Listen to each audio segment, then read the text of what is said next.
केला बेचने वाली चुड़ैल।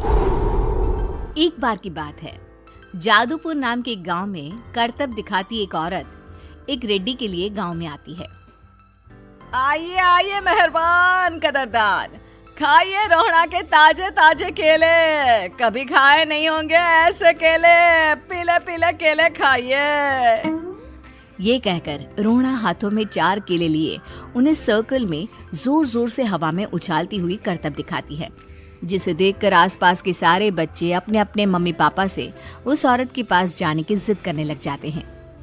पापा, ऐसा तो सर्कस में बॉल से होता है ना, ये आंटी तो केले से कर रही है। चलिए ना पापा, देखते हैं।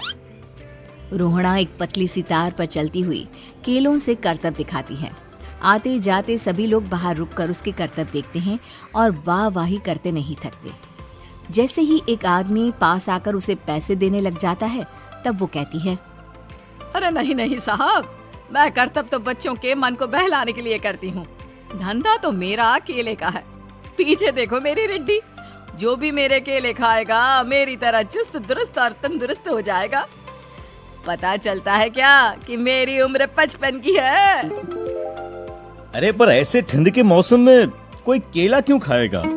ये ऐसे वैसे केले नहीं है साहब, ये शरीर में गर्मी देते हैं, ठंड को दूर भगाए जो भी रोहिणा के केले खाए। पापा, अगर मुझे केले नहीं मिले तो मैं घर नहीं जाऊंगी।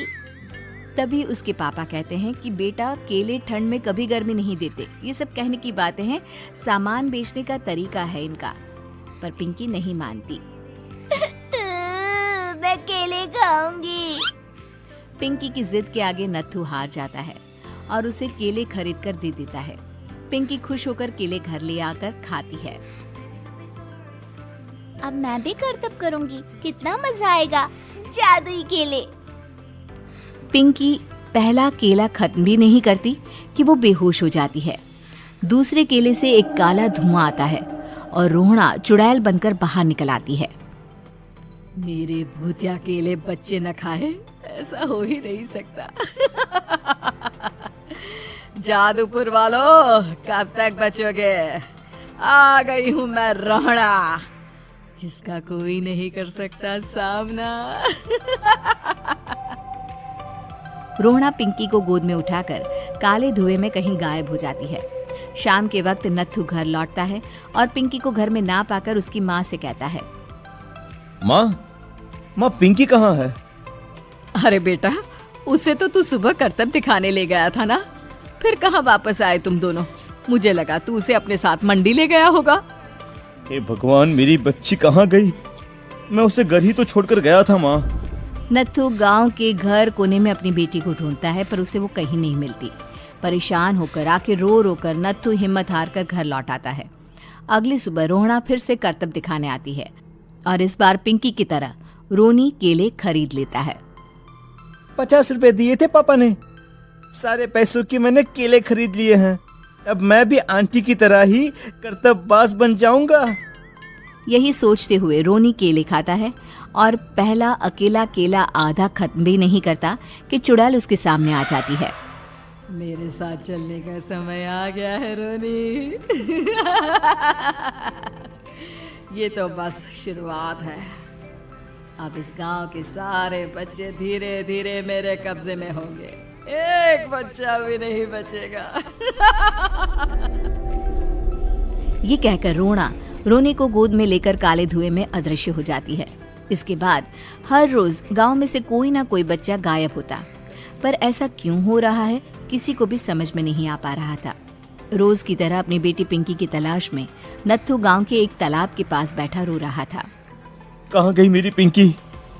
शकुंतला के जाने के बाद एक वही तो मेरा सहारा थी। अरे उसकी आत्मा कोस रही होगी मुझे कि मैं अपनी बच्ची को संभाल भी नहीं पाया। नत्थू ये कहता हुआ रो ही रहा था कि तभी तालाब में से उसे शकुंतला की आवाज सुनाई देती है। कहाँ थी तुम शकुंतला? हमारी बच्ची और सारे गायब हुए बच्चे रोहड़ा के कब्जे में हैं।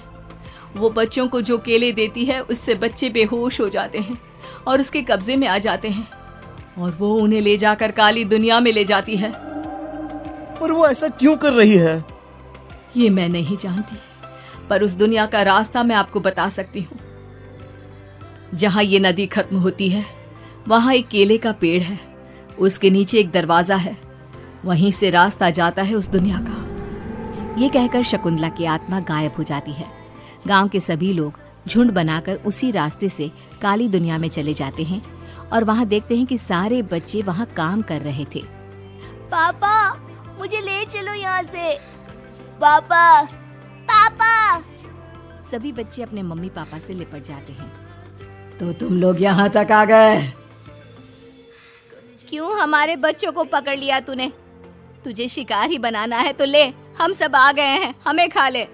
नहीं, मुझे बच्चे चाहिए। मेरे बच्चे के बदले तुम लोगों के बच्चे। क्या मतलब? मैं इसी गांव में रहने वाली एक औरत थी। केले की चोरी के इल्जाम में मेरे बेटे को गांव वालों ने इतना मारा कि वो मर गया। उसी दिन मैंने ठान लिया कि गांव वालों का भी वही हाल करूंगी। कुछ दिन बाद बेटे के चले जाने के दुख में मैं भी मर गई और मेरी भटकती आत्मा एक चुड़ैल बन गई। और फिर मैंने बदला लिया तुम सबके बच्चे छीनकर। बर्दाश्त नहीं कर पाए ना, सोचो मुझ पर क्या बीती होगी। हमें माफ कर दो रोना। पता नहीं ये किसकी गलती थी, पर हम सभी माफी मांगते हैं। हमारी खुशियाँ लौटा दो, तुम भी तो एक माँ हो। गांव वालों की बात सुनकर रोना का मन पिघल जाता है और वो बच्चों को छोड़ देती है। उसके बाद काली दुनिया बच्चों के लिए जादुई दुनिया बन जाती है। अब कोई भी कभी भी वहां आ जा सकता था।